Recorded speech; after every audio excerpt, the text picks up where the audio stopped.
Hey there, it's your boy Foxy, back for more relationship stories.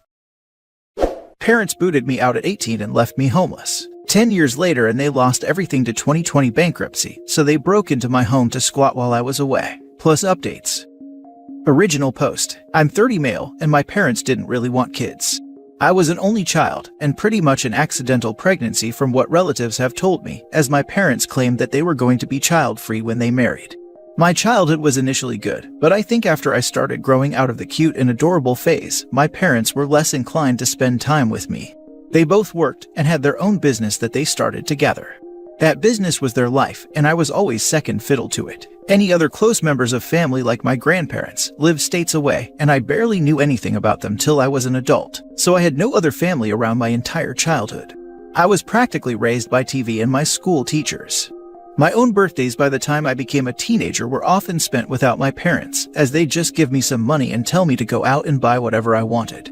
It was more or less the same with Christmas, and sometimes even back to school shopping. We wouldn't have even had a Christmas tree after I turned 10, if it weren't for the fact I convinced my parents to buy a fake one I could build up, and then take apart later every year. If I were to describe my parents, think of them as those people who always wear black, drink lots of wine, and look down their noses at people. And the last I saw of my parents, they still looked and acted the same way, although my father was always wearing a toupee now. When I turned 16, I asked my parents if I could work part-time for them at their business, and they just told me they had no open positions or anything like that. They may as well have just come right out and said they didn't want me there. Then after I turned 18, my parents told me that since I was an adult, they expected me to move out as soon as I was able. I was working part-time because I was still in high school, and I didn't have anywhere near enough saved for college. And not long after high school ended, my parents told me to pack up and move out. They got an official eviction notice that gave me 30 days and everything. They didn't even help me move. I had to get help from a friend's dad who owns a truck. I ended up renting a crappy apartment and working retail. I had no real life experience and no time for college. Then after just a few months, I got fired because my manager legitimately had it out for me and wrote me up for the stupidest things. I don't even remember what they were anymore, but I wasn't the only one the manager treated that way. I called corporate about it and so did a few other people. Corporate looked into the manager and they were soon fired for various reasons. Not many of which I actually know since it was mostly kept quiet. But someone told me theft of cigarettes was a part of it, and the manager was a chain smoker. Corporate refused to rehire me and only said that they'd changed the record to say I was laid off instead of terminated, so my resume would still be clean. Guess they considered me damaged goods or something. I ended up going broke pretty fast because I was terrible at managing my own money and couldn't find steady employment. So I lost my apartment. I went back to my parents begging for help, but they refused to take me in, not even for a little while to get back on my feet. I ended up homeless and living out of a tent in someone's backyard in winter. My friends had all moved on to college, some in other states, while I was a broke kid taking whatever work I could to stay alive.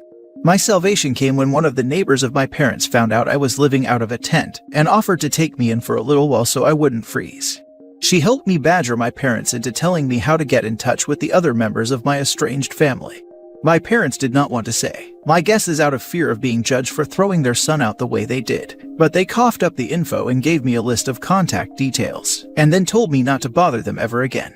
I called my grandparents from my father's side of the family, and they were very surprised and happy to hear from me because they hadn't seen me since I was an infant, and I'm their only grandchild. My grandparents, after finding out my situation, flew me over to live with them as soon as they could. They basically adopted me. My parents didn't even see me off at the airport despite being invited to. I had zero contact with them for pretty much a decade. My grandparents said they despised my parents for treating me so poorly and legally disowned them by striking them from their wills. My parents, I'm told, were not happy to hear that, but also said it didn't really matter because they were plenty well off and didn't need anything from my grandparents. How wrong that statement turned out to be. After about a year of living with my grandparents, I was able to afford to start going to community college. I got an associate's degree, got a decent job thanks to a recommendation from my grandpa, and eventually my grandparents offered to sell me their house so they could retire to Arizona. My grandma wanted to live in a warmer climate as the cold winter was getting harder and harder on her health every year. I was sad to see them go, but I happily bought the house. They sold it to me for 1/3 its value, and I'll have it paid off in a few more years. My job has me going away on the road periodically, so I can end up away from home for weeks at a time. Not that I mind the travel. I have no pets or a girlfriend or anything like that. I wouldn't have time for them right now. But in a few years when I have some things in order, I'll make time. I don't want to stay a lonely bachelor forever. Then one day in late 2020, I came home after being away for over 2 weeks, only to find a large white van I did not recognize in my driveway. I was getting ready to call police when I noticed the van had the logo from my parents' business on the side of it, and I felt dread. Yes, my parents were there. They'd broken in somehow and were living out of my home, and they had the nerve to greet me like we were buddy-buddy the moment I walked in. I told them to get the hell out, and they refused because it was Grandma and Grandpa's house. I said it wasn't their house anymore. They'd sold it to me when they retired. They would have known that if they were in any way involved with my life, but they threw me to the wolves 10 years prior with no life experience. We argued and they refused to leave. My father told me it was his parents' house first, and that meant he and my mother had the right to live there if they wanted. I walked right into my bedroom, locked the door, and called the police. When the cops showed up, they were of no help. My parents claimed to them that they had already been there long enough to have residency, which was a complete lie. But I had no cameras to prove they weren't there a month. My neighbors had no cameras either, so it was my word against my parents over how long they'd really been there, and they were claiming squatters' rights. They told police they had a verbal rental agreement with me, and that I was trying to illegally evict them for no reason. My mother even put on the waterworks when saying that. The police told me it was a family dispute, and to file eviction with the courts to get them out. And this was in 2020. Getting to court for anything took longer because of the pandemic. Meanwhile, my parents are squatting in my house rent-free and rubbing it in my face. From the information I got out of them, their business went bankrupt and they sold off almost everything they had to pay their debts. All they had left was the van and a few personal belongings, so they expected to live in my house rent-free for the foreseeable future. They were working too. Both of them soon got new jobs. My father as a delivery driver, my mother as a sales associate. They were making money, and the only things they contributed to was electricity and water utilities, which was basically just handing me a $100 bill every month and saying I should be grateful they were paying me anything. Anytime I tried to discuss proper rent with them, they just said I owed it to them to live rent-free because I took 18 years of their lives. And it's not like they were demanding the money back for that time, then threatened to stop helping with the utilities altogether. I was so at my wit's end that I ended up calling my grandparents to explain the situation to them. They were very unhappy and spoke with my parents, but my parents still said they had the right to stay in my home and refused to budge. My grandpa told me he was sorry it had come to this, and that if they hadn't sold me the house, my parents wouldn't have invaded. I told him not to worry. I'd already filed for a legal eviction and would get it soon enough, and my parents already knew that they were on borrowed time. I made sure to say that in earshot of my parents too. They responded with the silent treatment. My father was away most of the time driving a delivery vehicle 6 days a week, which was a job really not to his liking. And my mother basically tried to take over my house in her spare time. She demanded I let her rearrange my living room, and even tried to force me to give her and my father the master bedroom, because they were my parents, and they deserved better, as she put it. I vetoed both of those things and said they don't deserve better, and to stop trying to act like I owe them anything. I didn't ask to be born, and it's a normal obligation for parents to raise their own children. And all they were doing was trying to assert dominance to try and keep me from kicking them out. Finally, after 4 months and now into early 2021, I managed to take my parents to court over their squatting. We only needed to go to court because they fought the eviction and tried to gaslight me into rescinding it.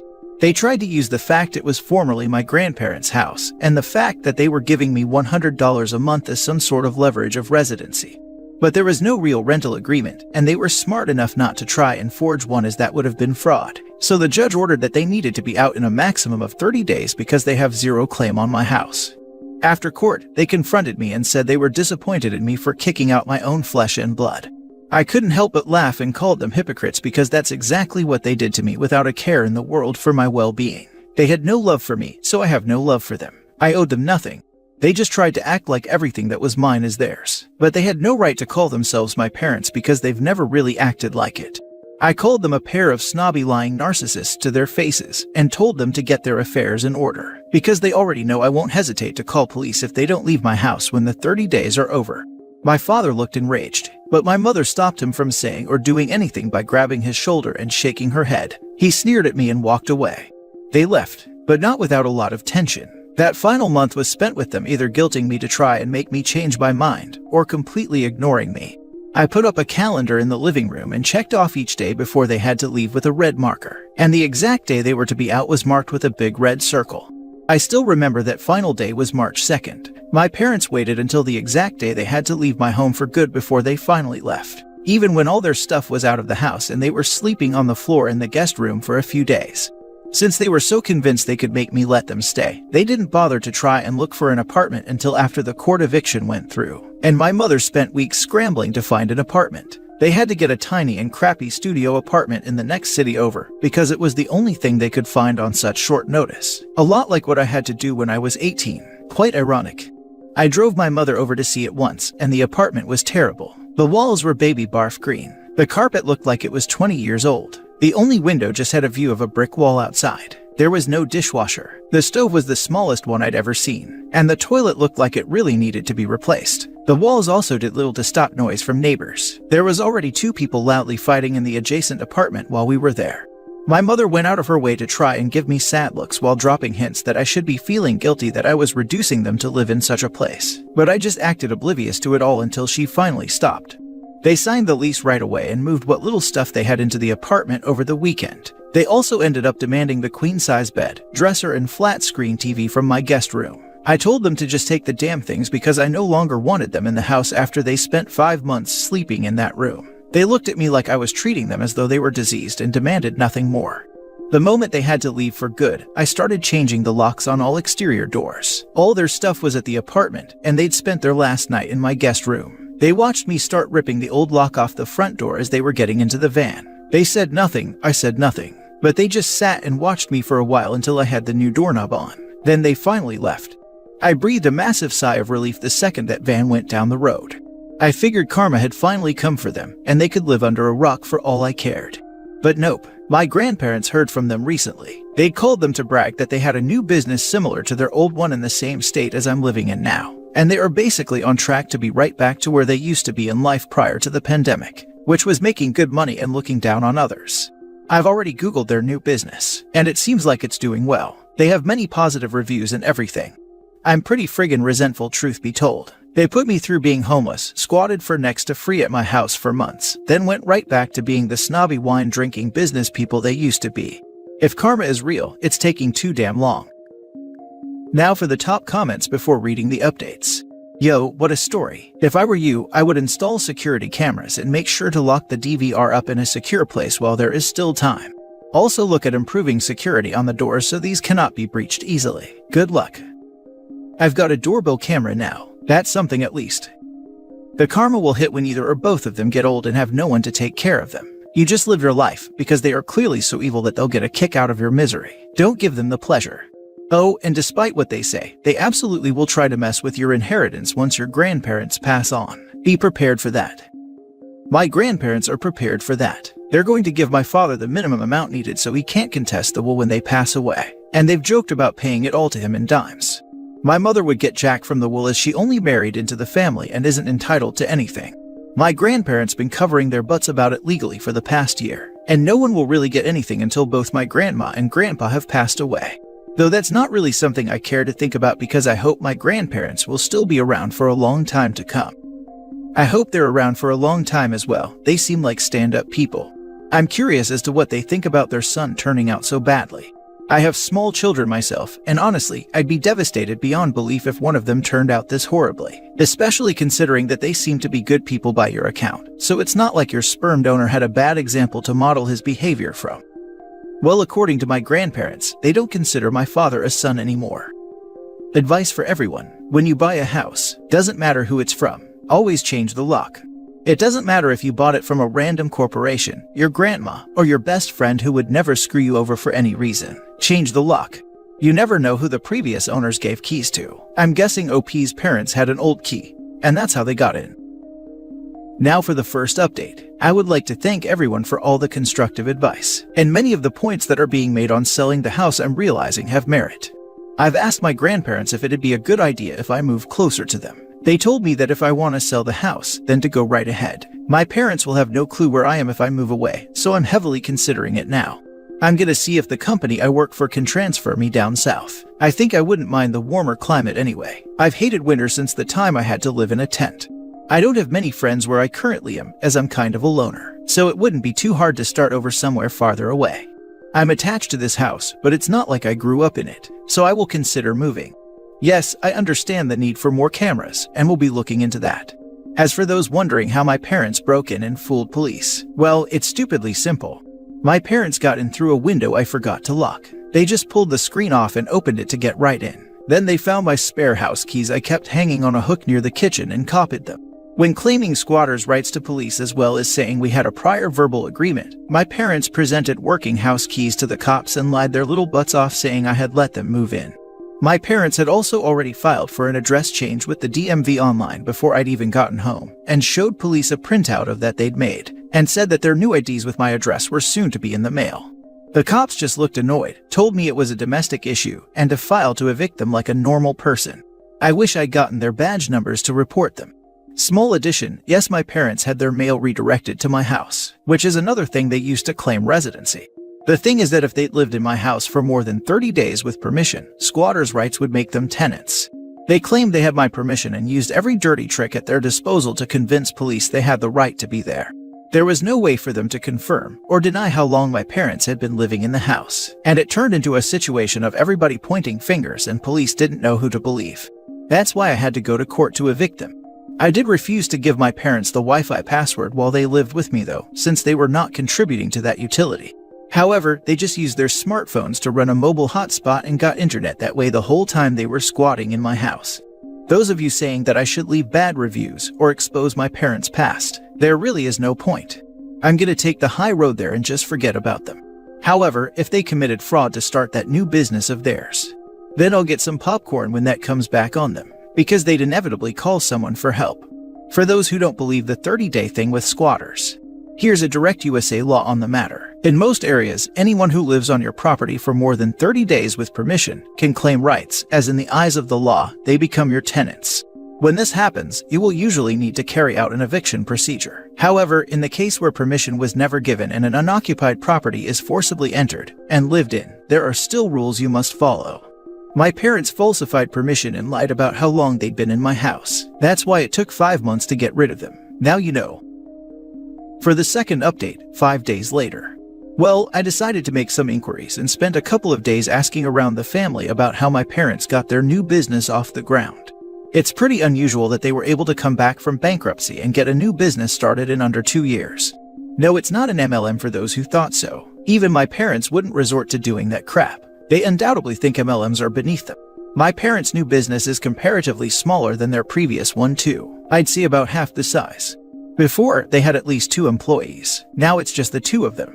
Someone pointed out I should be watching my credit for identity theft. I already was and have been since I first started dealing with my parents squatting in my house. I put nothing past them, and they knew it. Honestly though, I'm not sure they even bothered to remember my legal information in the past decade anyway.